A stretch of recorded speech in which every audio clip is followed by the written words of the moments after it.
Tenemos hoy la mirada maravillosa de la maestra María del Pilar López y va a estar la moderación a cargo del maestro Andrés Foglia, pues para que la conversación se enriquezca y se dé de manera fluida, ¿vale? Entonces le voy a dar la palabra a Andrés para que presente a la maestra María del Pilar. Bueno, buenas tardes para todos y todas. Pues nada, en principio, pues gracias por la invitación. Y digamos que el propósito del día de hoy es que podamos establecer como una conversación, sobre todo, ¿sí?, a través de lo que Vicenta ha venido desarrollando para la Bienal, que pues tiene unos, digamos, como unos objetivos en términos de investigación y de creación como muy particulares, pero que también se han venido, digamos, como enriqueciendo, digamos, como encontrando puntos de tensión, ¿sí?, como creciendo finalmente como ese marco ahí de indagación, pues con una serie de cruces también y de conversaciones como con diferentes personas, entre ellos la maestra María del Pilar, quien es profesora asociada del Instituto de Investigaciones Estéticas de la Universidad Nacional y quien es especialista en arquitectura colonial, siglos hispanoamericanos, siglos XVI al XVIII más o menos. Sí, entonces bueno, así, cortico, ¿sí? Y la idea es que establezcamos pues como una conversación alrededor también como de diferentes modos de aproximación, también como a una historia cultural, pero también a unas percepciones culturales y estéticas alrededor del elemento con el que Vicenta ha venido trabajando, que es el balcón, ¿sí? Entonces yo quisiera arrancar como pues pidiéndole a Vicenta que nos cuente un poquito cómo surge este proyecto, ¿sí? Cómo surge este proyecto sobre todo en el marco de la Bienal, pero también cómo este proyecto se enlaza con unas observaciones muy particulares del lugar en el cual se desarrolla la Bienal, que es la casa de la Fundación Gilberto Alzate Avendaño, y cómo eso también, digamos, es un punto de partida para empezar a indagar en lo histórico, ¿sí?, en lo arquitectónico, pero también en reflexiones que tienen que ver con orden sociocultural, digamos, como de los usos que se le dan a cierto tipo de espacios arquitectónicos en la vida, ¿sí? Entonces arranquemos por ahí, Vicenta, si te parece. Bueno, entonces voy a ser muy breve con esta parte introductoria porque tampoco es como, la pretensión no es viciar la mirada que ustedes tengan o la experiencia que hayan tenido con la propuesta plástica. Les voy a contar es más un poquito de dónde viene el proyecto.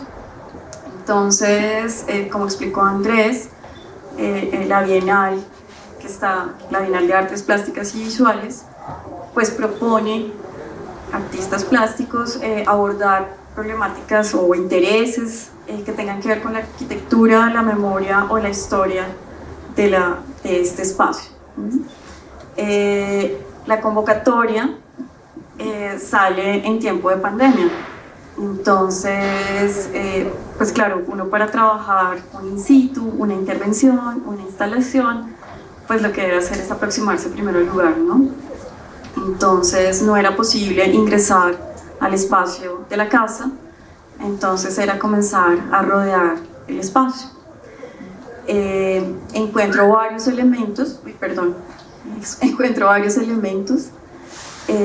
por ejemplo, estaban estas piedras que son soporte de la casa, que me parecen elementos extraños, bueno, varias cosas, y decido jalar el hilo de este elemento que me llama la atención, que es el balcón. Cuando comienzo a hacer la investigación, pues para ver cómo nombrar este objeto arquitectónico, pues encuentro que balcones, hay toda una tipología, una categorización, y que están enlazados también históricamente con su lugar cuando emergen estas categorizaciones. Entonces, pues comienzo a ver que es posible tomar este elemento arquitectónico y pensarme desde allí unas operaciones, Entonces, pues lo primero que sucede es que cuando me enfrento a este elemento, pues él está por encima mío, necesita que sea elevada la mirada, entonces parto de allí, ¿no? Entonces puedo hacer una operación que es girarlo, entonces ahí cambia pues ya la experiencia del balcón. Busco que con este giro pues aparezca, hay un cambio de relación, ¿no? Entonces aparece la horizontal y comienza a aparecer también este elemento que es esto que emerge o que aparece en la puerta.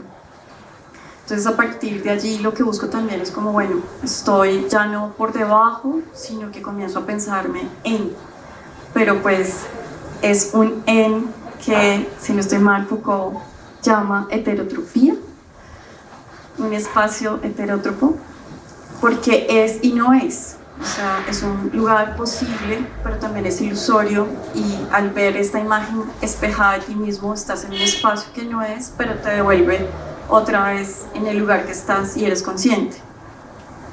Entonces, eso fueron como las primeras operaciones. También cuando me encontré, pues que hay un balcón particular que se llama tribuna. Ese no se llama balcón, sino es una tribuna, porque su espacio es más pequeño, resulta que es para una sola persona, un solo individuo. Entonces eso también cala. Si ustedes se dan cuenta, al ingresar a la fundación está el balcón principal, pero al lado hay uno más pequeño, y es el único que hay en toda la fachada. Entonces fue a partir de ese que comencé a trabajar. Y bueno, esto me lleva a pensarme cosas como la cosa de las relaciones horizontales, el sujeto de poder, ¿no? Entonces ahí es que comienzo a moler acerca del proyecto. Ahora, eso pues es la búsqueda que yo hago, pero seguramente cada uno de ustedes se va a encontrar con otra cosa, otra experiencia. Y bueno, ahí me encontré, ahí comencé a buscar. Entonces comenzó a aparecer la maestra María del Pilar López. De la maestra María del Pilar López llegué a otra persona maravillosa que es Nereida Comas, que tiene así una súper investigación y que también nutrió muchísimo el trabajo. Bueno, aparecieron muchos elementos desde la arquitectura, Germán Telles, pero el proyecto también comenzó un poquito revisado desde Foucault, por el otro lado, ¿no? Entonces yo ya había tenido una experiencia en la Universidad Nacional también con el asunto como estos umbrales que se abren, ¿no? Poder abrir, ¿sí? Poder acceder. Entonces ya desde ese lugar había también trabajado con Bachelard, con otros autores como en este ejercicio. Bueno, Mario Auger, que ustedes también lo conocen, que los profes lo repetimos en clase. Entonces, eso. Entonces, desde esos lugares como que está esa parte de pues, fenomenológica, de qué pasa allí, ¿no? Y desde la arquitectura pues también se nutrió a partir de estos otros referentes. Entonces ahí fui comenzándose como a consolidar la propuesta. Ok. Hay una cosa que cuando charlábamos con Vicente hace un par de días, yo le proponía como pues algo que me generaba, digamos, como pensar a partir del trabajo que ella propone, y es efectivamente el señalamiento que ella hace como al ubicar este elemento al interior, digamos, girarlo, ¿no?, de la fachada y ponerlo como un elemento interior en el cual pasan varios, digamos, como sean varios movimientos, como por un lado pierde altura, claramente, ¿cierto? Porque ella dice se ubica sobre una misma altura frente a la persona que puede estar, digamos, frente a él. Pero a mí me llama también bastante la atención la pérdida de funcionalidad, por ejemplo, ¿sí? O sea, es decir, como, no solamente porque no funcione como balcón, sino porque también para mí cobra, digamos, una dimensión escultórica, porque también este espejo que está en diagonal tampoco es que permite ni entrar ni salir, ni que se abra ni se cierre la puerta. Es decir, hay algo ahí que se vuelve como un gesto que impide que el elemento funcione, digamos, como tal, porque en principio pareciera que es una réplica. El gesto es como hacer una réplica. Sobre eso entonces le proponía a Vicenta como, bueno, igual vivimos en una época en la que todos los desarrollos inmobiliarios, sí, actuales, parece que gran parte de la oferta que le da valor a una cantidad de espacios así de grandes, no es que tienen balcón, ¿sí? O sea, de hecho sabemos que un apartamento hoy en día puede costar mucho más por tener balcón, terraza, tarara, y pues estamos como un poco inmersos también en ese tipo de acondicionamientos espaciales y arquitectónicos frente a una oferta inmobiliaria. Pero claro, es como una época en la que incluso ese balcón puede tener otro tipo de sentidos, ¿sí? ¿Por qué volver a pensar los balcones, cierto? ¿Por qué pensar el balcón de una casa con una arquitectura particular? Y ahí entonces quisiera como preguntarle a María del Pilar, justamente es como si volvemos hacia atrás, ¿sí? O sea, ¿qué sentidos a través de las prácticas sociales, culturales, de la vida cotidiana, ¿sí? Pero también, digamos, de las lógicas de representación política y de esos usos específicos que se pueden encontrar a través de la historia en los balcones? ¿Qué podríamos encontrar ahí para, digamos, neutralizar este elemento no bajo su uso, digamos, sino como un elemento que hay que volver a mirar, ¿sí? Para pensar históricamente qué podía representar?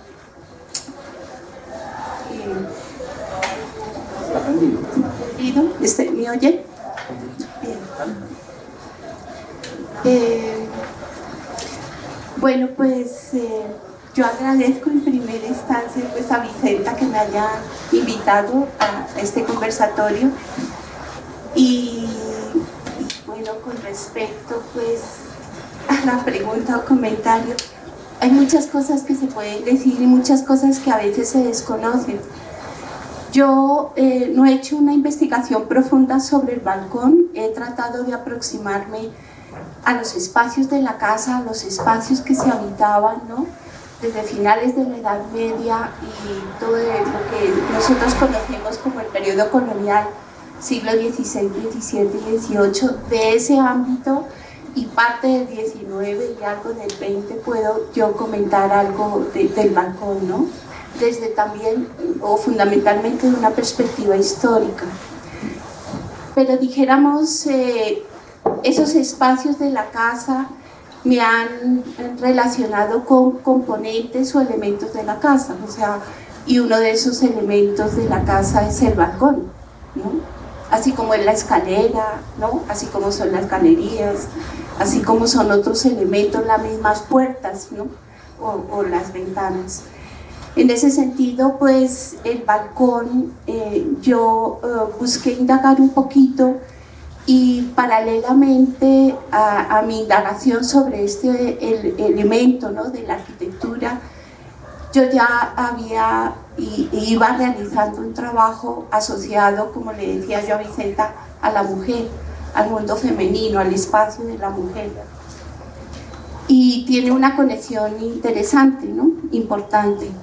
Primero que todo porque, pues, balcón en sí es cuerpo volado, ¿no? Significa cuerpo volado.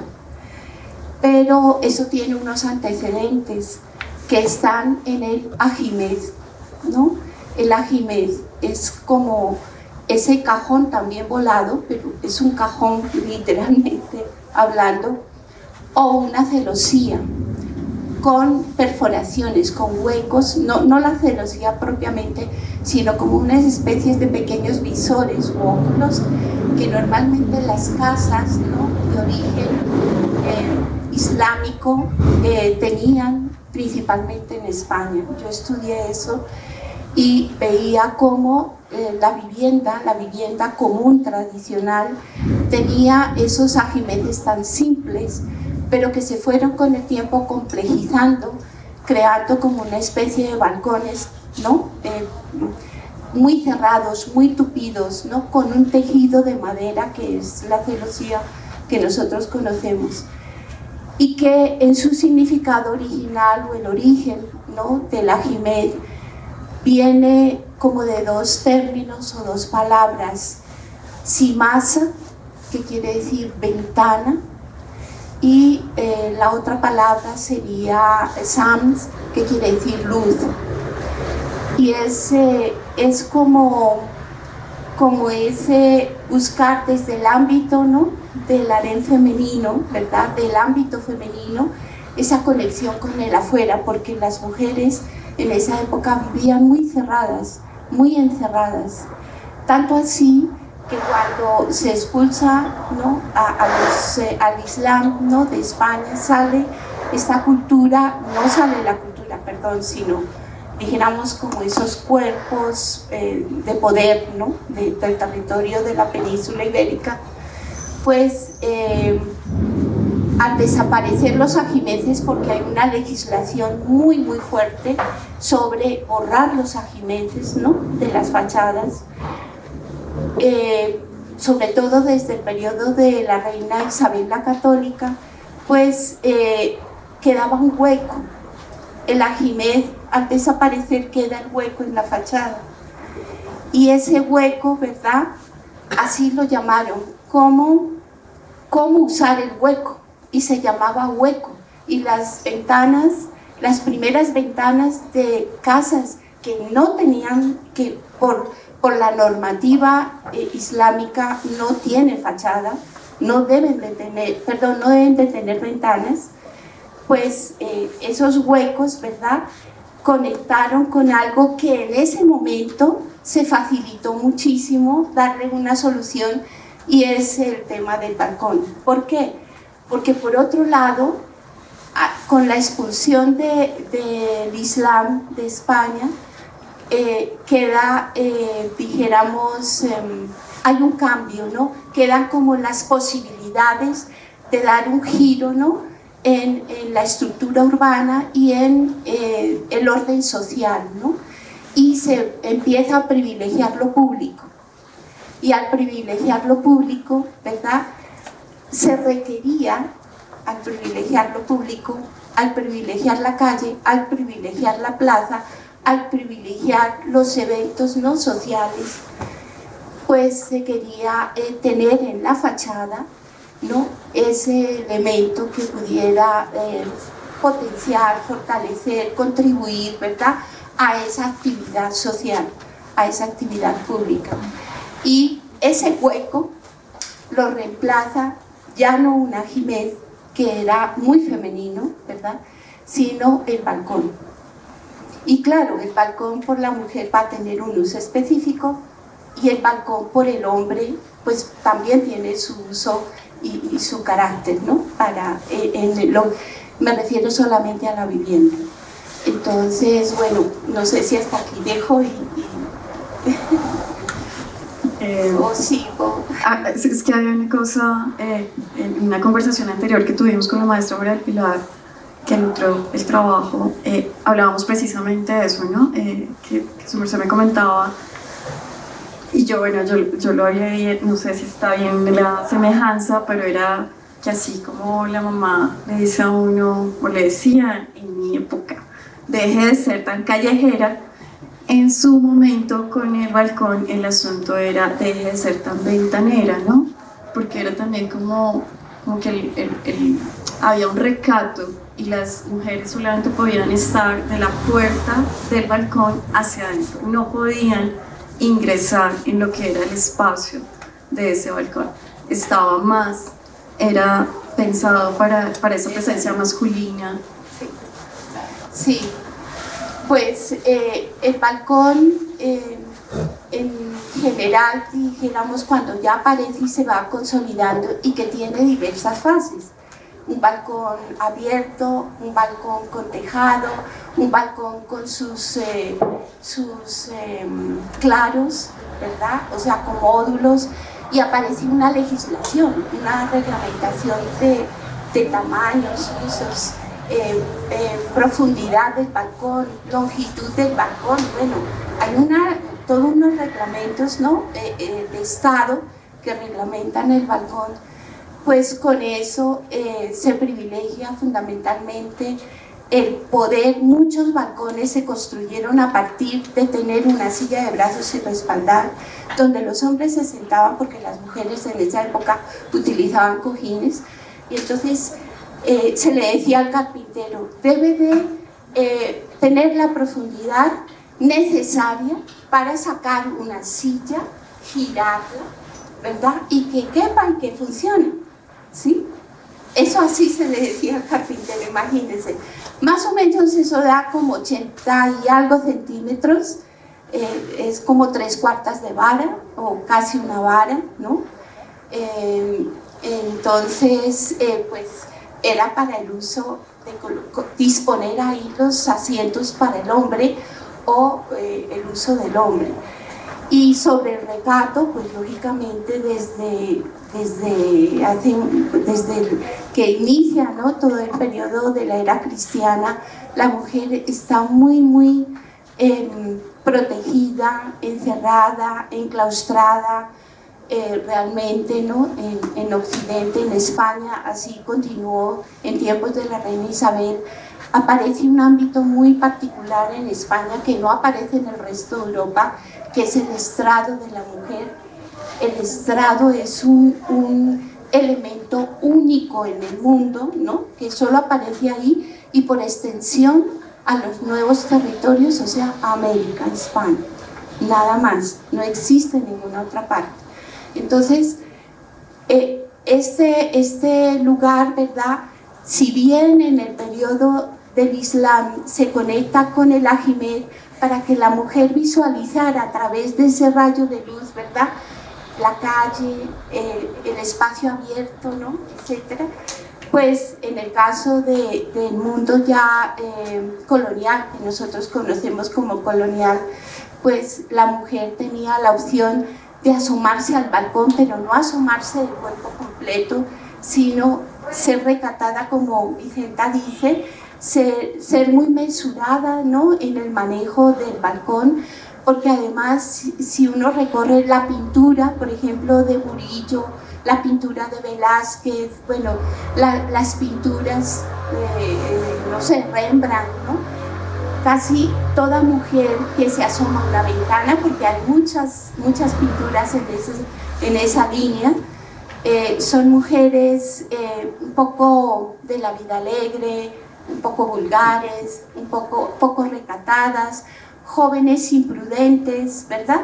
O sea, ese tipo de mujeres. Pero ya las recatadas, pues no deben ni asomarse a la ventana, y hay algo particular y interesante, y Carmen Martín Gaite, que pues ha estudiado muchísimo a la mujer, ella tiene libros maravillosos en torno a la mujer, y bueno, y desde el punto de vista arquitectónico utiliza este término, ¿no?, de ventanera, como esas mujeres ventaneras que se atreven a salir a la ventana y mostrarse, ¿no?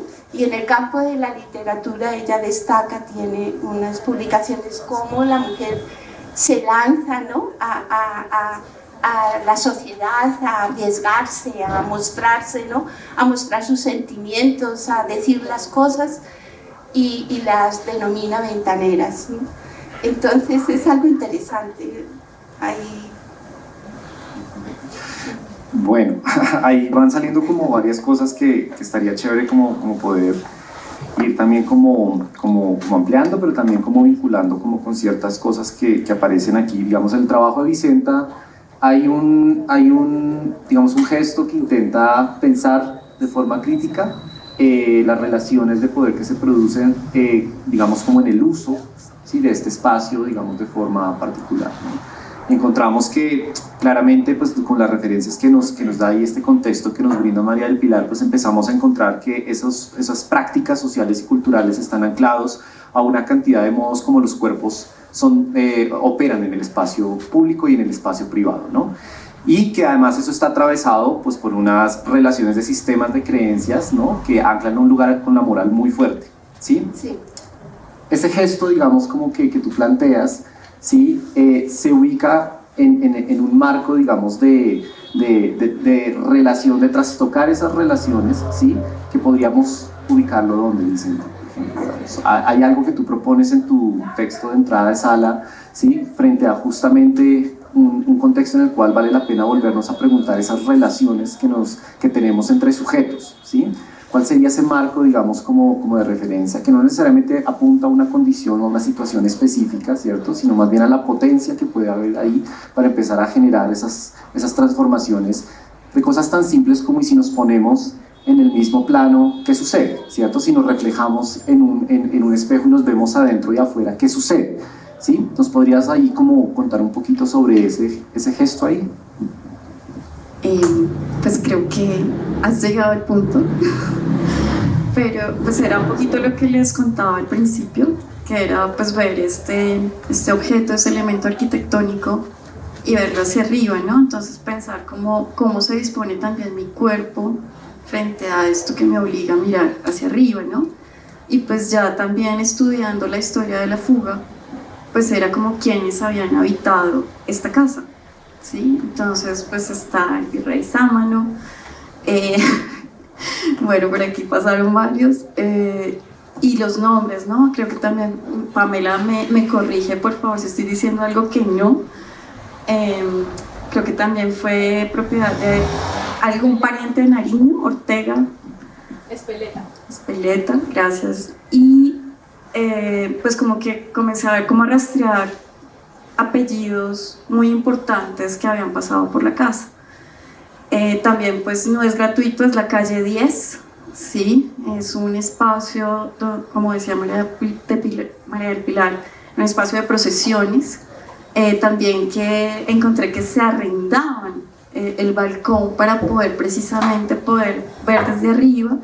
En la tesis de Nereida Comas se hablaba mucho también como desde esa normativa técnica, pero el asunto es que también los balcones se indicaban dónde tenían que estar desde el distrito, digamos, no sé cómo nombrarlo en este momento, la gobernanza. Sí, la autoridad de gobierno que es el cabildo en esa época. Entonces decían dónde tenían que estar porque tenían que ser unos puntos estratégicos, pero era para esto, ¿sí? Era para poder ver quién estaba por allí. Entonces, pues sí, es un asunto, pues yo lo leí más desde el control del poder, o sea, desde el observar, pues por eso me fui también a Foucault. Lo relacioné con el asunto del panóptico, sí, del control. Entonces, sí, a lo que quería llegar era como a poder quebrar esa jerarquía y poder hablar de esa horizontalidad, ¿no? También hubo un elemento que era cuando me encontré lo de las tipologías y que había esto de la tribuna, que investigando más pues encontré que las tribunas son varias, que es cuando ha desaparecido, ha sido retirado también el balcón y se construye, es una baranda de cemento por lo general, o se reemplaza por una de reja para el umbral que queda. Pues ahí pues son los links que hice, ¿no? Y pues que ustedes también hemos venido trabajando eso, ¿no? Cómo operan con las relaciones en la parte de creación.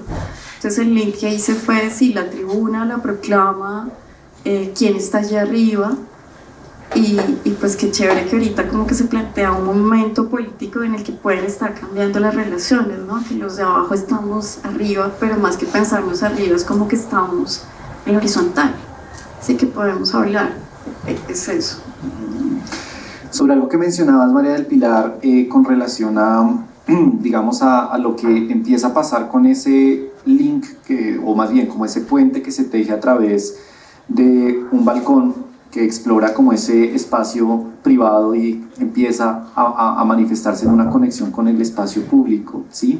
¿Qué es lo que empieza a pasar en ese espacio público que permite que estos balcones empiecen a activarse de maneras muy particulares? Hace unos minutos antes de que comenzáramos hablábamos de esto de vestir los balcones, ¿no?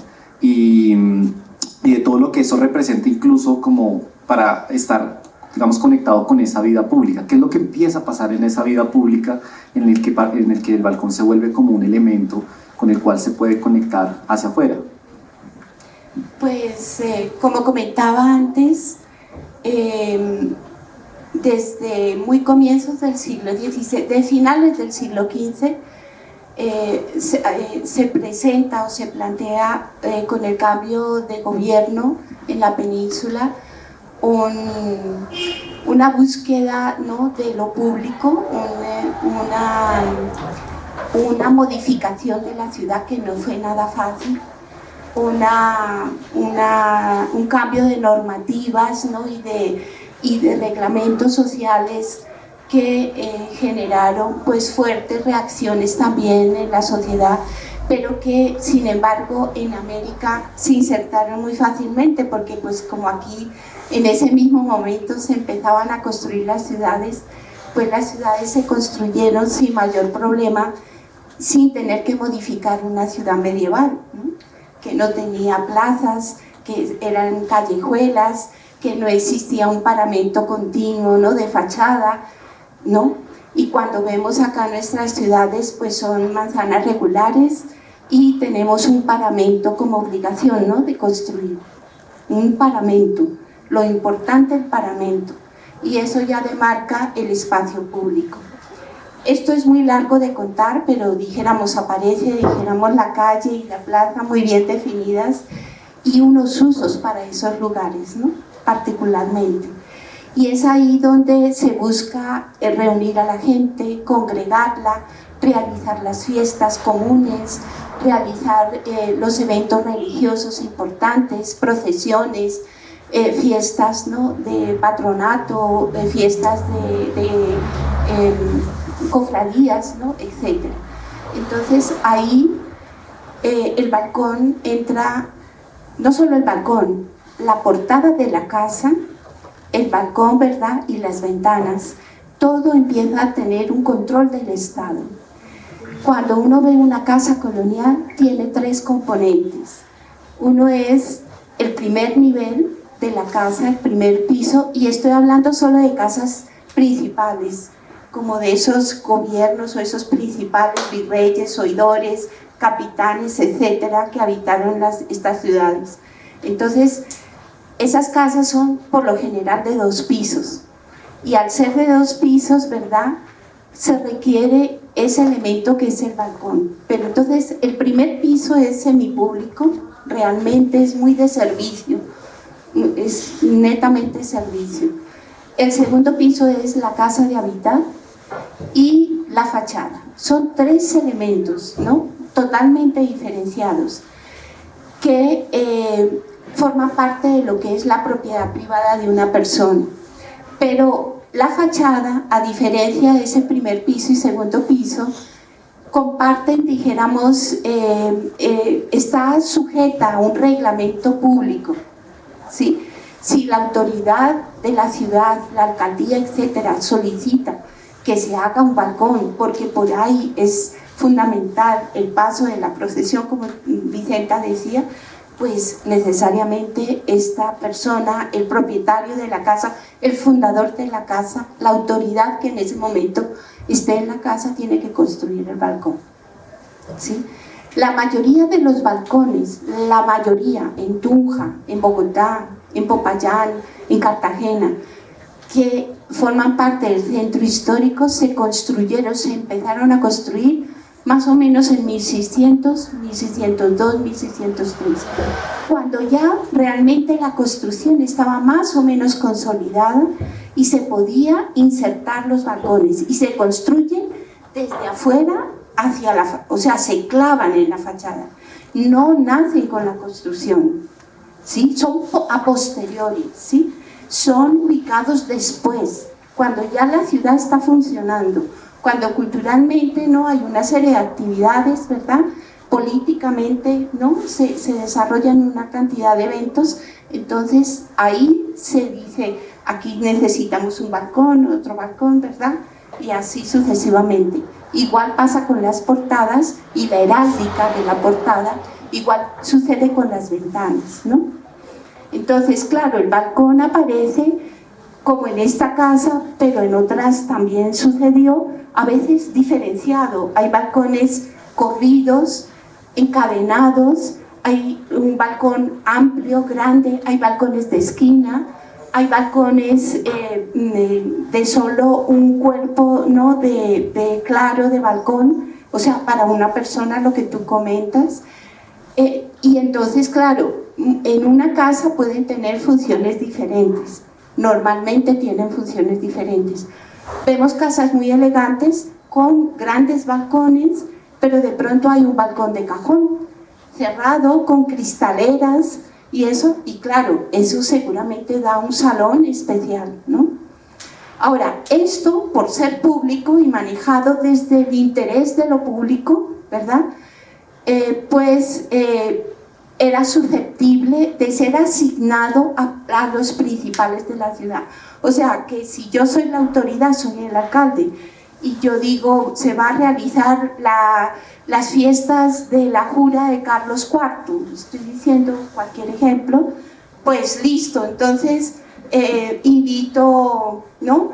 Bueno, Fernando VII, entonces invito a Antonio Nariño, venga, usted tiene asignado este claro de balcón, y invito a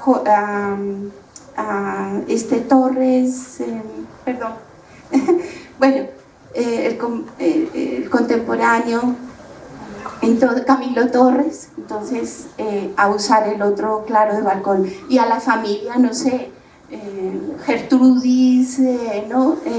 Espinosa, entonces mire, use este otro claro de balcón, y así se le asigna a cada persona por su dignidad, por su importancia en la ciudad, ¿no? Su relevancia en la ciudad. Pero el propietario de la casa o la autoridad, dependiendo si son balcones de edificios públicos, como puede ser la cárcel, el cabildo, etcétera, pues son manejados económicamente por la autoridad. Pero si son privados, entonces yo puedo alquilar un claro de balcón a una persona o a una familia, el otro claro, y un claro es un módulo, ¿no? Entre columna y columna. Pero si yo quiero dar como herencia el balcón y a mi hija y vender la casa, vendo la casa porque me voy a ir, porque necesito recursos, lo que fuera, entonces vendo la casa, pero el balcón se lo doy como herencia a mi hija y ella lo administra, lo arrienda, lo alquila, ¿no? lo puede vender también, ¿no? O sea, el balcón es un elemento que, si bien forma parte del edificio, no se maneja como valor inmueble, ¿no? Dentro del valor del inmueble como una unidad, ¿no? Es independiente, está más ligado a lo público. Y entonces, claro, ahí lo que decía Vicenta, pues como son casas importantes de personas importantes, ¿no?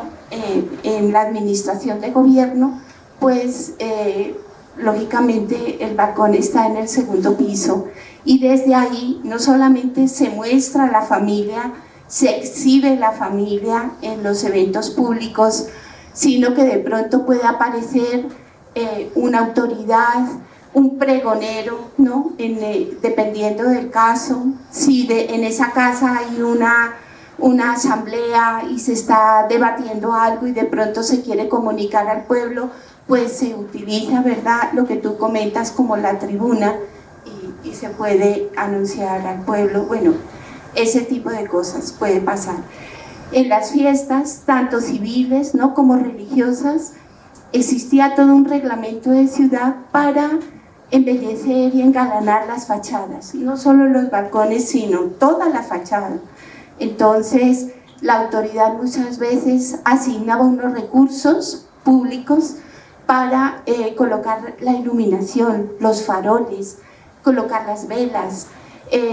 Se solicitaba a los propietarios que sacaran sus sedas, sus mejores pañolones, las vestiduras más lindas para poder embellecer los balcones y las ventanas. Se sacaban también a la fachada los cuadros religiosos, si era una fiesta religiosa, el Corpus Christi, entonces se sacaba, ¿no?, crucifijos o imágenes diversas que se asignaban, ¿no?, a superficies de la pared que por reglamento del cabildo se exigía a la ciudad tener. O sea, yo no puedo tener toda la fachada llena de ventanas porque entonces no dejo superficie para poder disponer los elementos que el cabildo me exige en las fiestas públicas, ¿no? Y así sucesivamente. Entonces, esto es muy interesante porque hay pocos documentos, pero creo que eso poquito nos puede revelar muchísimo de esas prácticas que se realizaron aquí en el Nuevo Reino de Granada. Hay estos eventos, por ejemplo, se han estudiado muchísimo por San Cristóbal en el caso del Perú. Bueno, en España está muchísimo, muy estudiado. Italia es fantástico, ¿no? Italia, este tema. pero bueno, no sé si contesté. Claro que sí. Aprovechemos como un poco eso último que nos cuentas para hablar entonces un poco de materialidades, digamos, alrededor de eso, ¿no? O sea, hay algo que también, como escuchándote y también cosas que hemos venido charlando con Vicenta, hay un imaginario sobre lo colonial, ¿no? Sobre lo que llamamos arquitectura colonial, sobre lo que llamamos estilo colonial, sobre lo que supone unas formas de operatividad digamos, como de elementos múltiples que definen como eso. O sea, ha sido muy cuidadosa durante la charla de hacer varias veces la acepción de eso que llamamos el periodo, que acá se conoce como el periodo colonial. Entonces ahí sería chévere si podemos como un poco entrar, digamos, un poco como a charlar alrededor de eso, es decir, a esos imaginarios que configuran como lo colonial y que, por ejemplo, nosotros podemos asumir o asumimos muy rápidamente también, digamos, como unas formas, ¿cierto?, arquitectónicas o unas materialidades particulares que obedecen a lo colonial en nuestro contexto. Hago porque este comentario, porque por ejemplo parte de las decisiones formales de Vicenta es utilizar un color, ¿cierto? Un color que nosotros vemos, digamos, como repetido en muchos elementos como balcones, puertas, ventanas. En Bogotá, digamos, sobre todo en el centro lo encontramos todavía en presencia de ciertos tipos de arquitectura y que dentro de un imaginario, digamos, como colectivo, pero también en unos usos del lenguaje, ¿cierto?, denominamos verde colonial, ¿sí? Pero pues hace un rato hablábamos con María del Pilar de, bueno, ¿qué podemos pensar en torno a esas materialidades? Claro, hay unas materialidades que sería chévere que también Vicenta nos cuente estas decisiones formales de la reproducción en madera, porque igual está hecho inicialmente en madera, pero tú me contabas hace unos días algunas cosas interesantes sobre por qué usar madera, ¿cierto? Y también hablas un poco de esos imaginarios alrededor, por ejemplo, del color, si eso realmente define o no. Y por ejemplo, esto que tú hace un rato nos comentabas sobre, bueno, realmente hay más indicios, es de cómo el material estaba más bien expuesto en su forma natural, más que pintado. Y sin embargo, los imaginarios nos llevan como a otro asunto, ¿no? Entonces, si quieres hablemos un poquito de esas materialidades y un poco pensar, bueno, esto que hablábamos del color, y si quieres luego hablamos un poco de las decisiones que aparecen aquí allá en el trabajo como tal, ¿te parece? Bueno, difícil. A ver, pues yo lo que podría decir es que yo no he encontrado como una documentación con todo lo que he visto. Y como tú te pudiste dar cuenta, el sondeo y la revisión que hizo Nereida es impresionante. Lo que dice vaciar archivos, ¿no? Vaciar fondos del archivo histórico. Pues la verdad es que uno no encuentra como una información específica sobre el uso del color en estos elementos, ¿no?, de fachada. Ni para la puerta, ni para los balcones, ni para las ventanas. Yo lo que podría decir es que en términos generales y por un estudio comparativo, ¿no?, de asociar, ¿no?, hechos que están en Colombia, o sea, ejemplos que aquí podemos encontrar con ejemplos, por ejemplo, en Ecuador o en Perú o en México, ¿verdad? O en el caso español, me remito yo siempre al caso español, porque pues de ahí vienen las ordenanzas, las normas, los reglamentos más tempranos. Pues la verdad es que era en color madera, ¿no? Y la belleza del color o el atractivo que puede ir tomando el balcón es a través de sus vestiduras. Imagínense ustedes el año litúrgico, ¿cuántas fiestas no hay de santos a lo largo del año litúrgico? Casi que todos los días están en fiesta. Si no es la fiesta del patrono de los carpinteros, es la fiesta de la Inmaculada, la cantidad de fiestas de la Virgen. Hay una Virgen por cada día del año y más, o sea, eso es enorme. El estudio, si hace un estudio sobre el tema de la Virgen, pues es infinito, ¿no? Entonces, la cantidad de eventos que había en la ciudad en ese momento obligaban muchas veces, hay eventos de gran significación que obligaban sí a que todos los balcones se vistieran, pero la mayoría, pues si no se visten permanentemente, pues se sacan algunas vestiduras o se sacan flores, ¿no? Se embellecen con plantas, flores, ¿no? Se engalanan estos balcones. Y escasamente he encontrado pocas referencias a eventos públicos que obligaron a pintar los balcones. En una ciudad aquí en América Latina, que no recuerdo si es en Ecuador, la verdad no me acuerdo, o en Perú, por una orden real se manda a pintar en la fiesta del rey, se manda a pintar los balcones de azul celeste, el manto de la Virgen. ¿Por qué? Porque el rey era devoto de la Inmaculada. Entonces se manda a pintar ventanas, balcones, puertas, todo de azul celeste, ¿sí? Entonces esos son casos pero muy puntuales, son casos muy especiales. Ahora, el color que nosotros normalmente vemos ahora y que ha predominado pues gran parte del siglo XX, que lo tenemos muy presente, ¿no? Nuestros abuelos, mamás, etcétera, pues vamos a ver que es este color verde que dicen colonial, pero realmente yo digo que para tener certeza del tiempo atrás que ha podido ser utilizado ese color hay que hacer estudios de laboratorio, porque pues la verdad está muy lejos lo que estoy diciendo de esa poética que conlleva la obra que Vicenta está presentando, pero simplemente pues para aclarar, está muy lejos, necesitamos hacer científicamente esos análisis y esas verificaciones para no armar, dijéramos, discursos que a veces pues no son, ¿no? No sé. Gracias, María del Pilar. Sí, ahí hubo un ejercicio de intentar decidir el color también de la pieza. Bueno, si ustedes se dan cuenta en la presentación, pues se ve a nuestro Augusto de la SAP, que fue quien me colaboró con la factura de la pieza.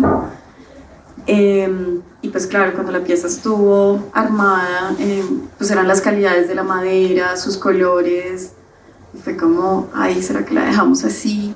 Pero entonces el proyecto había partido, era de este tenía un color específico. En la búsqueda del color había información acerca de la fachada, de lo que pasaba con las paredes, entonces que se revocaba con cal, que dependiendo de la calidad de la arcilla, pues se iba, y de las calidades del ambiente. Por ejemplo, en la investigación de Germán Telles, en este libro hablaba, pues claro, en Cartagena por la salinidad se oxida más rápido, entonces terminaban en colores siena, rojo las fachadas. Y un dato ahí curioso fue, no recuerdo en qué momento, pero hay una ley que manda a blanquear las casas. O sea, me pareció tener eso, ¿no? Como blanquear. Y que las casas que quedaban de color eran la de los afro. Entonces ahí ya comenzó una división. Bueno, eso lo pongo ahí como nota al pie de la investigación, pero busqué mucho acerca del color. Y bueno, yo decía, pues iba por ejemplo a espacios como Santa Clara, donde está la celosía pintada de rojo, entonces yo comencé a hacer mis hipótesis. Bueno, puede ser con cochinilla, pero esto es rojo, ¿será que con la oxidación se volvían hacia verde oscuro? Entonces la gente comenzó a interpretar que era verde colonial. Después encontré a través de otro colega el asunto de los colores. Entonces, claro, y ahí uno hace conexiones con la historia, ¿no? Ah, es que nosotros de dónde venimos también, o sea, cómo se ha construido nuestra historia. Entonces, en esto que también mencionaba la maestra, o sea, de lo andaluz, entonces pasa por España, está la investigación del color, qué pigmentos son estables o cuáles no. Resulta que el terra verde es uno de los pocos pigmentos que es estable a las reacciones químicas del medio ambiente. Entonces, esa puede ser una posibilidad. Otra fuente me decía como que había llegado a este color verde, pero este verde es vinílico y pues proviene más o menos de la década del 40, es industrial. Entonces ahí ya uno comienza a ver que es tal vez un constructo de mitos. Entonces esta construcción de lo colonial a través de este verde y que esto es lo colonial, pues sí, ahí uno se pilla como esas invenciones culturales, ¿no? Sí, y además porque hay que ver periodos diferenciados, ¿no? En el proceso histórico. El siglo XVI-XVII lo podemos leer más o menos, ¿no? Como una unidad. El siglo XVIII cambia mucho, porque es un siglo más que tiende más a explotar, dijéramos, la moda, como el buen gusto, ¿no? Como de pronto el sentido práctico de las cosas, ¿no? Entonces, de pronto, ese es el siglo XVIII que pervive en gran medida hacia el siglo XIX. Y después ya, pues, finales del XIX y XX, pues es un poco, ¿no? Otro tipo de decisiones, dijéramos, ¿no? Que a veces surgen más de iniciativas privadas y personales, ¿no? Que no tanto colectivas, ¿no? No tanto. Eso nos da a pensar también que, o sea, hay maneras distintas de hacer aproximaciones, digamos, en términos de los estudios, ¿no? O sea, por un lado, es muy interesante ese recordatorio, hay que hacer pruebas de laboratorio, efectivamente, hay que, cuando hablamos de las capas de la historia, estamos hablando también de sus capas materiales, ¿cierto? Y de sus formas de comprobación, de sus composiciones, ¿sí? Para poder descubrir finalmente unas prácticas ahí que no son solamente simbólicas, sino son prácticas materiales, o sea, digamos, que nos permiten leer, interpretar, ¿cierto? Y reconstruir, digamos, como ese pasado, ¿sí? Pero también hay unos tránsitos ahí que son muy importantes con relación a cómo los conceptos, ¿cierto? Como cierto tipo de prácticas, cierto tipo de pasados que han sido escritos por la historia también, cobran a veces unas vidas no tan imaginadas, no tan científicas, ¿cierto? Y que empiezan a vivir, digamos, como en medio de unas, digamos, como de una serie de formas de construcción de identidades, ¿sí? Yo recuerdo aquí rápidamente, yo viví un tiempo en Ecuador, ¿sí? Y este pasado hispánico es muy fuerte en muchos sentidos, como una estrategia, digamos, para poder recordar de dónde venimos y cómo nos blanqueamos, de alguna manera, ¿no? Entonces, y es como toda una discusión alrededor de los apellidos, de cómo esos apellidos se transforman, ¿sí? De cuál es el porcentaje eres indígena versus el porcentaje, digamos, de esas otras. Y ahí hay una cosa que, si bien no es del todo, digamos, como ajustado a unos propósitos de una investigación, digamos, como científica para poder definir cierto tipo de aspectos, eso otro que pasa en la dimensión cultural, ¿sí? Digamos, la construcción de los imaginarios se vuelve también, digamos, como un lugar para analizar. Por ejemplo, cómo es interpretado lo colonial desde el siglo XX, no desde los campos que lo estudian, ¿sí? Sino desde las experiencias urbanas, por ejemplo, que se van transformando. Porque claro, acá también tendríamos que hablar qué pasa con esa Bogotá que le quedan como estos, digamos, como estas arquitecturas, ¿no? Y cómo se va transformando ahí, que de hecho es algo que también me parecería chévere que pudiésemos hablar, y es ¿qué pasa con los balcones luego, ¿no? O sea, es decir, o sea, como en qué momento. Vicenta tiene por ahí unos datos interesantes alrededor de qué pasa después del 48, ¿no? O sea, como del Bogotazo, ¿sí? Pero también, digamos, en términos de cómo se transforma esa relación con ese espacio público a través de los balcones y qué es lo que cambia para que finalmente las arquitecturas muten, ¿sí? Estos lugares como unos lugares desde los cuales se ejerce, digamos, como la presencia del hombre o la presencia de la mujer, o sea, se transformen finalmente también en las prácticas, ¿no? Hablamos un poquito como sobre eso, ¿te parece? Como finalmente ahí, ¿sí? Y después podemos, pues, de pronto pasar también a preguntarnos qué pasó con los balcones, hasta donde de pronto podemos saber, ¿sí? O sea, como qué pasó ahí hoy, que yo así decía eso hace un momento, ¿no? O sea, hoy tenemos balcones en un montón de edificaciones, pero claramente revisitar el balcón desde otro tipo de prácticas es muy interesante para volver a preguntarnos, por ejemplo, qué usos le damos hoy, o sea, es decir, como qué pueden llegar a significar en un contexto como el nuestro, a pesar de que convivimos con estas arquitecturas que dan cuenta también de unos pasados. Bueno, antes quisiera mencionar una cosa, y es que a partir de la búsqueda del color, creo que eso es una tesis en potencia. O sea, es una investigación que hay que hacer. Sí, me llamó mucho eso la atención. Y no solo en el balcón, el color en la ciudad, es que ahí nos da un referente interesante, ¿no? De esa sociedad, de nuestro pasado, ¿no? Sí, y yo también lo pensaba, ¿no? O sea, bueno, mi familia es de origen tolimense, una de las líneas, y teníamos una casa en Ambalema. Esta casa era colonial, y recuerdo que yo crecí con ese color verde y blanco. Entonces para mí eso también era como el imaginario, ¿no?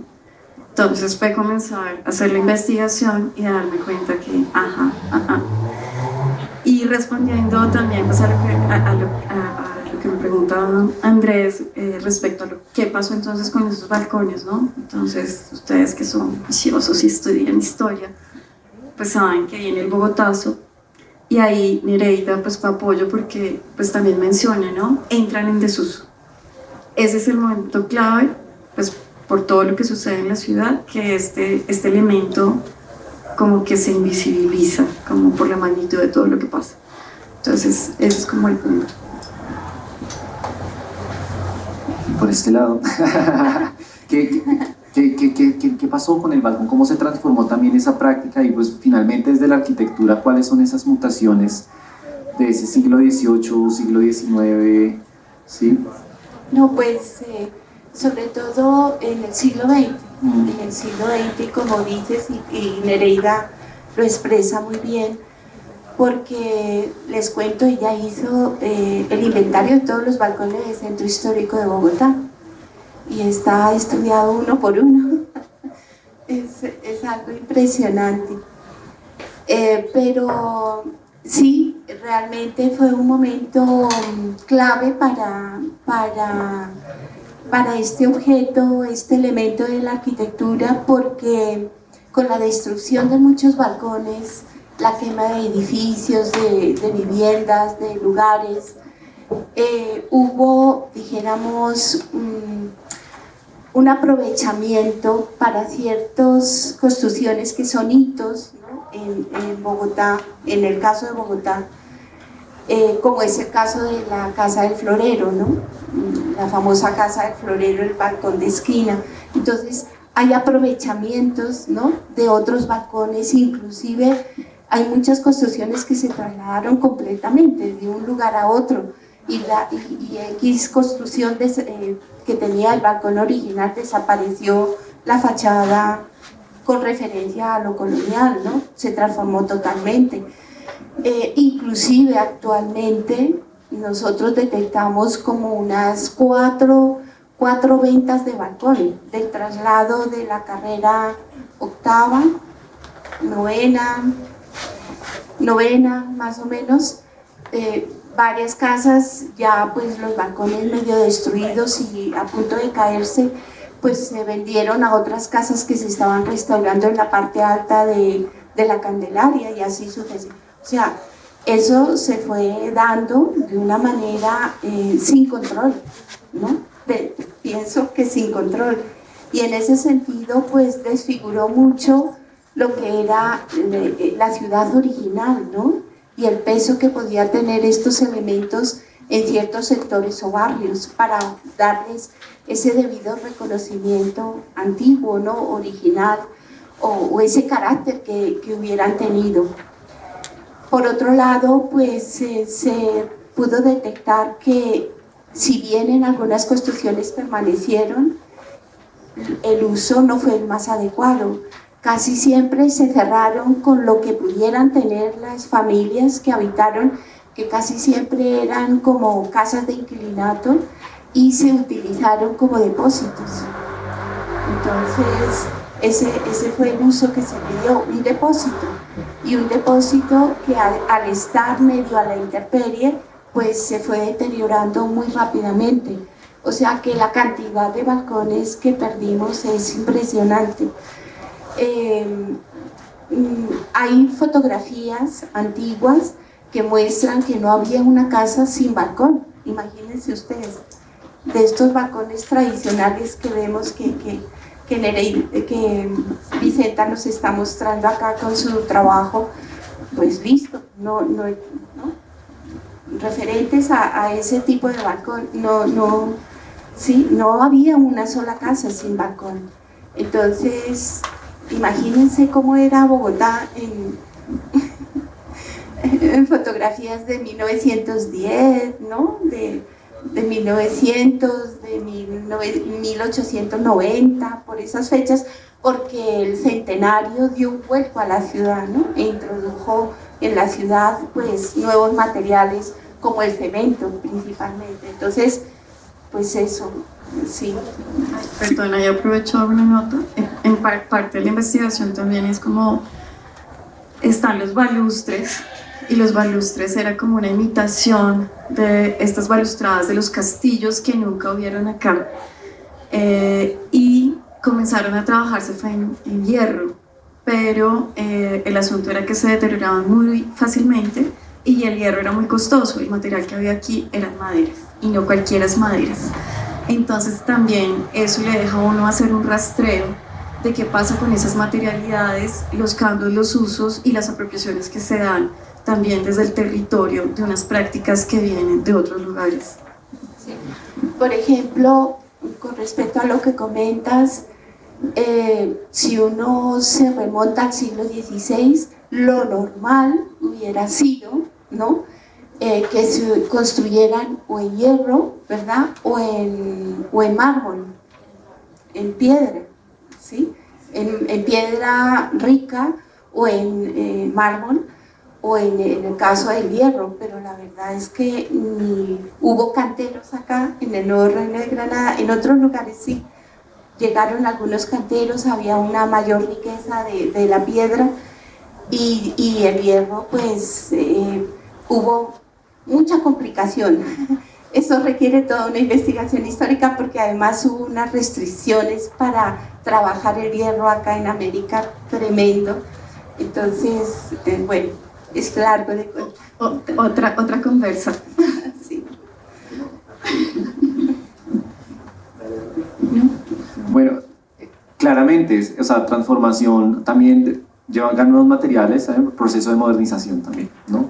O sea, en donde también parte del ser moderno significaba un poco acabar con ese pasado colonial, ¿no? Y empezar a pensar en otras arquitecturas, ¿no? O sea, reemplazar arquitecturas también. Eso se aprovechó en ese sentido, ¿no? De ir introduciendo, de hecho, pues las evidencias materiales de edificios altos y la ruptura total, ¿no? Con la traza colonial, pues es muy claro aquí en la Candelaria. Pero dijéramos que por otro lado, pues queda la pregunta, ¿no?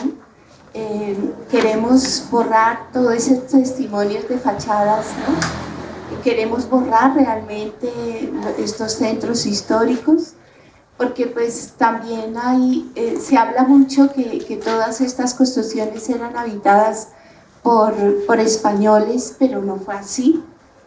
Hubo muchos indígenas ricos que habitaron, y si hablamos del siglo XVI, Bogotá, si uno lee el libro de los 100 primeros testamentos indígenas de Pablo Rodríguez, se da cuenta cómo entre un solar con bohío principal y bohío anexo, donde habitaba una familia indígena, al lado había una casa de españoles, y ese solar daba a la calle Mayor.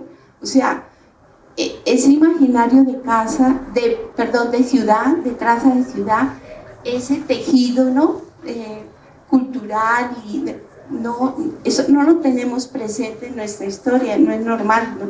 Entonces también hay como que, no sé, indagar un poquito para ver qué es lo que estamos destruyendo, ¿no? Bueno, para ir de pronto cerrando un poco, ¿sí? Esta pregunta es un poco pues compleja, pero que sigue, ¿no? Porque finalmente lo interesante de los proyectos finalmente es que abren posibilidades, ¿no? Uno siempre se imagina cosas que van a pasar, cosas que sobre la marcha. Aquí Vicenta nos está mostrando como una serie de imágenes que no necesariamente están directamente conectadas con el proyecto que estamos viendo en la Bienal, pero sí es una forma, digamos, como de entender que, por ejemplo, preguntas con relación al espacio, ¿sí? A lo arquitectónico, ¿sí? A unas materialidades que emulan otras, ¿sí? Se ven diferentes procesos que ella ha venido desarrollando a lo largo del tiempo, ¿no? Esto, por ejemplo, ¿no? Y claro, Intribuna creo que está en una fase, ¿sí? Y me imagino que acá seguirán pasando cosas. Entonces, háblanos un poquito de cómo nos lo imaginamos, cómo pasó, ¿sí? Y dónde nos pone, porque creo que también esos son los retos finalmente.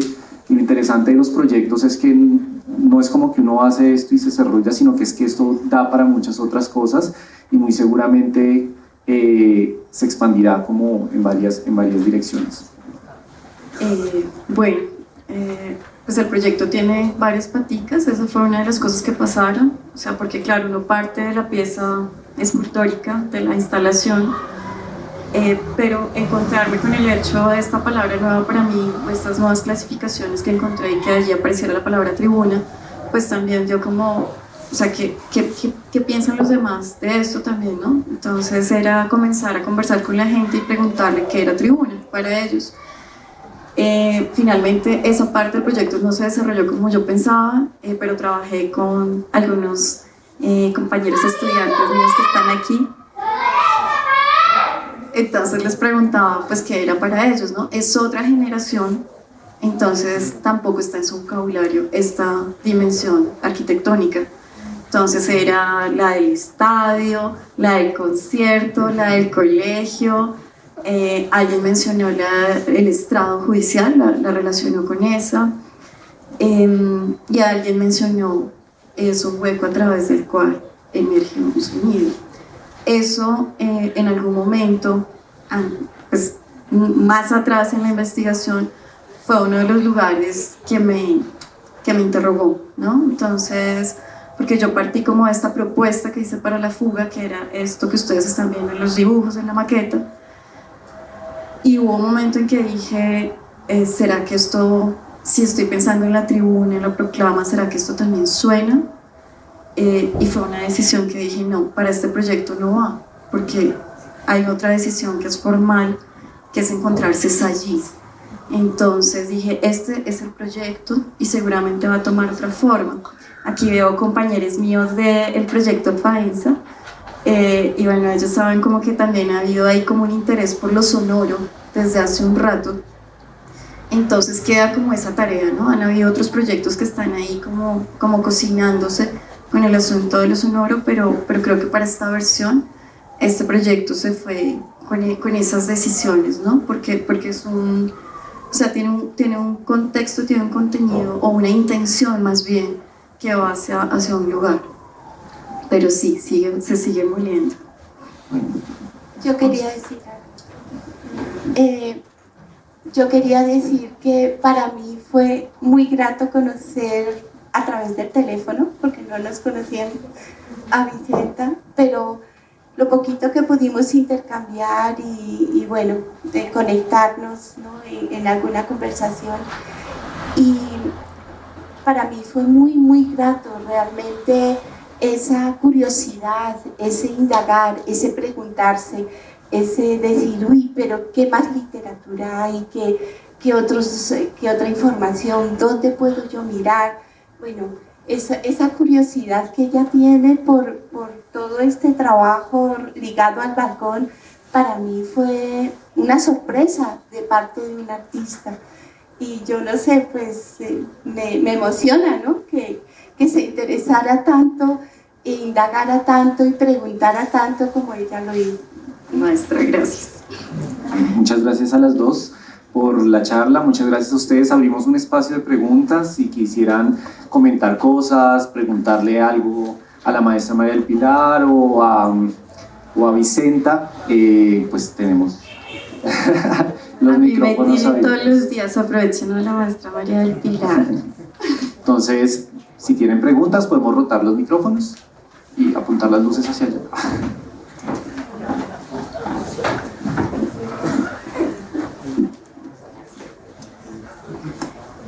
Bueno, gracias por la charla. Pues Bueno, yo tengo varias preguntas, pero voy a enfocarla solamente en una, como por el tiempo.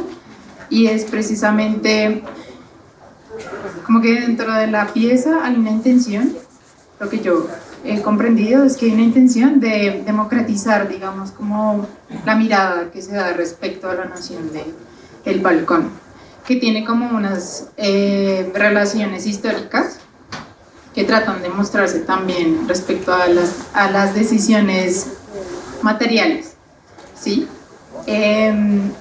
Pero yo me cuestiono un poco respecto también a si hay una intención de democratizar esa mirada, digamos, un poco para mí también como colonial, respecto, hablando de la temporalidad que tiene, porque no se consideraron otras como decisiones materiales respecto a la utilización, por ejemplo, de no sé cómo decirlo, sí, como una estética como muy limpia tal vez, en cuanto a, sí, a la pintura, a las líneas, porque realmente yo también considero, bueno, desde un acercamiento como un poco ignorante, porque pues uno se acerca desde esa mirada, que termina siendo, sí, una especie de réplica. Entonces, ese diálogo con esa intención de democratizar la mirada y el material, pues sí quería preguntarte como si dialogaste con eso o te conflictuó, porque finalmente también es, pues me parece que es una problemática, ¿no? Ay, lo siento, es que yo lo resto. Para mí, la pieza está ubicada en un espacio horizontal, eso lo entiendo, lo comprendo, pero me conflictúa las decisiones materiales respecto a esa idea de democratizar la mirada, si me hago entender, precisamente porque los materiales dan una definición sobre ese nivel de poder y la estética propiamente, el color. Entonces por eso pregunto, es como por qué la réplica del color y el material si la intención es democratizar. ¿Sí? ¿Me hago entender? Porque también es apropiarlo, ¿no? Yo creo que está ahí. Yo creo que ahí también la operación es apropiarlo, porque precisamente, sí, no sé, creo que esa es la palabra, apropiarse de él. Claro, es una réplica, pero también es como respondiendo a eso que encuentro en la casa. O sea, es un diálogo realmente como con el espacio en cuanto a la historia. ¿Sí? Exactamente, Dani. Pero también es una cosa pues, que creo que así se inició el conversatorio, que es algo que tiene eco, ¿sí? A mí lo que me hizo pensar fue también en el ahora, ¿no? Como en la historia, finalmente. O sea, ¿quiénes están, o sea, me lo pregunto como de, ¿quién ha estado allí arriba, ¿no? O sea, por ejemplo, el hecho de que las primeras casas que fueran de 2 pisos, pues no las tenía todo el mundo. O sea, como quiénes estaban ahí. Y que pues que quieras o no, tenemos un eco todavía de eso. Entonces, como hacerle la... Sí, no sé. Gracias, Daniela, por la conversa también. No sé quién más quiera. Allá atrás hay. ¿Para quién es la pregunta? Bueno, creo que la pregunta es para María del Pilar y pues quiero saber, me dio curiosidad un poco como lo que hablaban ahora sobre el desuso de los balcones en el Bogotazo, o sea, como que a partir de ese punto entraron en desuso los balcones y pues quisiera saber más. Y también la referencia que hacía sobre pues que creeríamos que las casas coloniales las habitaron solamente españoles, pero no, la habitaron también muchos, pues no sé, como indígenas o gente de acá como rica. Entonces también tengo curiosidad sobre esa referencia que nombraste que no la noté, como ese libro de... Sí. Okay. Sí. Pues en esta segunda pregunta, el libro que nombré es el de Pablo Rodríguez, los primeros 100 testamentos indígenas de la ciudad de Bogotá. más o menos va hasta 1660, alrededor de 1660, desde la fundación de la ciudad hasta 1660, que se recogen 100 testamentos indígenas, y eso da un panorama pues de familias de indígenas que habitaron la ciudad, que la mayoría, igual que los españoles que llegaron acá, muchos de ellos eran también migrantes, no eran locales, sino que venían de otros lugares y que se asentaron como indígenas ladinos, ¿no?, en la ciudad. Pero hay varias publicaciones que ya pues se han hecho, que dan muchas pistas y dan detalles y dan, ¿no? El tema indígena es difícil de seguir, es fácil de seguir en el siglo XVI y XVII, pero en el caso del XVIII ya se le pierde mucho la pista, y hay que estudiar el tema indígena a partir de los libros de bautismo. Ahí sí se reconoce plenamente ese indígena bautizado, que se le otorga un nombre, ¿verdad?, cristiano, y que pues claro, ya con ese nombre cristiano, cuando vamos a ver su testamento no sabemos si es indígena o no. Pero en el caso del siglo XVI y comienzos, sobre todo la primera mitad del XVII, es muy clara la diferenciación, y en los testamentos y en cualquier papel de contrato, de solicitud de ingreso al aprendizaje de un oficio, a taller y demás, se nombra que es un indio ladino que ingresa a formarse en el oficio de herrería, o en el oficio de carpintería, o en el oficio de sastrería, sombrerería. En todos los oficios hubo indígenas trabajando, ¿no? Entonces son libros desde muy diversas perspectivas, más bien temáticas, y desde la perspectiva histórica, que nos dan muchos elementos para entender la sociedad en ese momento, ¿no? Y sobre los balcones, la desaparición de los balcones o el desuso de los balcones, yo creo que es una coyuntura histórica, ¿no? El suceso de un poco la destrucción de la ciudad, hablando de Bogotá, la destrucción por lo que sabemos, el Bogotazo, pero por otro lado porque era una época de cambio, de renovación, de surgimiento, ¿no?, de la aplicación de una nueva tecnología en la arquitectura, el modernismo, toda la influencia que había dejado, ¿no?, la Bauhaus en Europa, y bueno, todos esos movimientos que se generaron, y que de pronto pues arquitectos locales que fueron a estudiar a Europa y se encontraron con ese nuevo conocimiento del espacio, la forma, etcétera, lo trajeron acá y fueron como con esa intención de renovación, ¿no? Exacto, tanto urbano como arquitectónico. Entonces, bueno, pues un poco se suman varias cosas, ¿no?, para que eso se diera. Gracias. Buenas noches. Yo tengo, pues, más que una pregunta, es como una duda. Y es que al momento de, bueno, cuando yo vine a ver la exposición por primera vez, que fue como en la inauguración, tenía muchas preguntas, como que no entendía muy bien cómo relacionarme con el balcón puesto en un interior.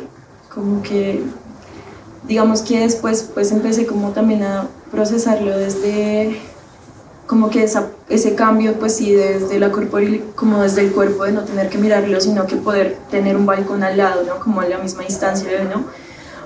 Pero también el hecho de no poder estar ahí dentro igualmente, ¿no?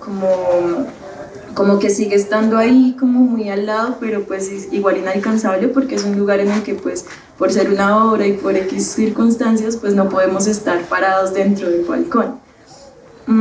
Y pues tengo como esa también duda como del espejo que hay dentro, porque es como que pues yo sí me siento y como que puedo mirarme como si estuviera parado en el balcón, pero aún así no puedo estar ahí. O sea, es como esa sensación también de pues sí, pues según lo que he escuchado, de pronto sí fue una de las intenciones, pero sí como que me genera como que esa relación de cómo se sentiría poder estar dentro del balcón, como de verdad ahí parado, como con esa sensación de como esa ruptura del poder, ¿no? También como que te da ese espacio. Bueno, son decisiones que, claro, digamos que uno como público también ve otras posibilidades, ¿no? ¿Qué pasa si se hubiera desarrollado así? Y eso es lo bonito también, ¿no? Las potencias que comienzan a surgir de esas piezas, ¿no? Entonces la decisión de que la pieza fuera así es precisamente porque es una relación metafórica, ¿sí? Está esta puerta que está entreabierta, no está abierta del todo, ¿sí? También se decidió que es determinado ángulo y no otro, porque apenas puede asomarse, apenas te puedes reconocer tú.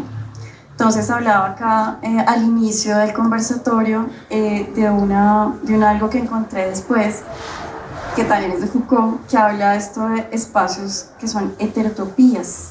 Entonces él hablaba de los lugares utópicos, pero estas heterotopías son lugares que son posibles pero al mismo tiempo no.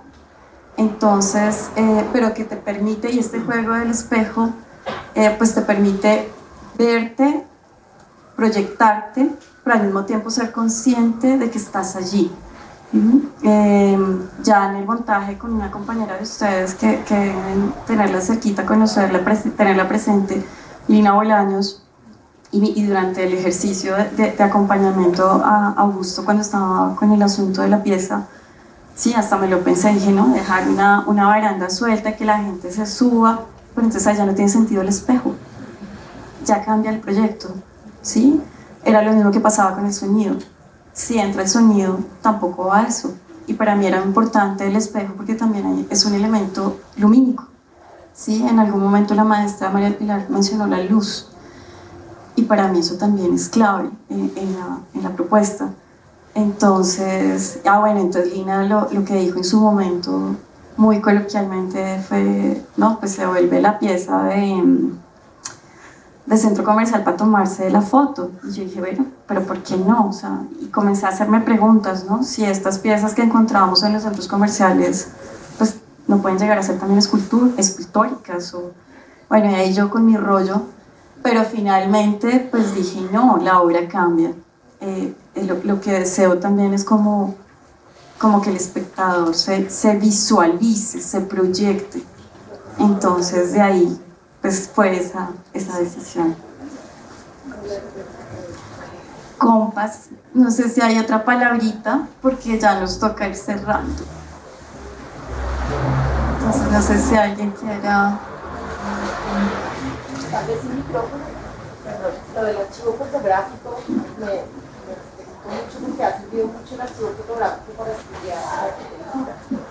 Pienso mucho en las fotos de Gumersindo Cuéllar, aunque es muy posterior, del siglo XX, 1930, pero él tomó muchas fotos de arquitecturas y es maravilloso, ¿no? Entonces, yo me he podido acercar un poquito a la arquitectura a través de la obra de él. Entonces me llama mucho la atención este proyecto porque es como una necesidad de ir a mirar las fotos del Gumersindo, dónde está ese balcón, porque él capturó cosas increíbles, ¿no? Y es un archivo que ya se puede consultar y está en digital. Yo me preguntaba si tú tuviste un acercamiento a esas fotos de esos balcones, ¿no? De las personas vividas ahí, y me preguntaba también por la teatralidad del balcón. Hay una teatralidad ahí en esa cosa, una postura en el balcón, que también aparece en la pintura. Entonces, esas imágenes tienen, ¿no? Están ahí, siempre súper hay una cantera que van apareciendo cada vez más caminos ahí. Rocío, de haberte consultado antes porque no vi las fotos. O sea, yo vi el archivo que había recogido comas, que ella también tiene ahí. Sí, que pues fue como su pública. pero sí, no, yo no me acerqué por Cuellar, lo siento, pero estaría por hacer. Sí, no, pues eso que mencionas de la corporalidad del público, el espacio público, otra vez que se está mencionando ahí. Creo que finalmente la obra se abre, ¿no? Tiene otras posibilidades de lectura, porque también es, bueno, Pamela no está aquí, pero hay algo muy bonito que ella comentaba y es como esta rotación hacia lo interno, que es como volver y volver sobre sí mismo. Y pues decía, ah, claro, es que esto fue en pandemia. Entonces, muchísimas gracias a todos y a todas por estar acá.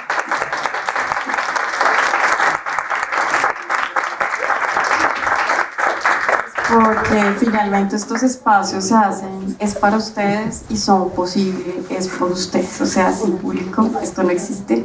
A la maestra María del Pilar por haber sido tan generosa, por haber nutrido tanto la investigación.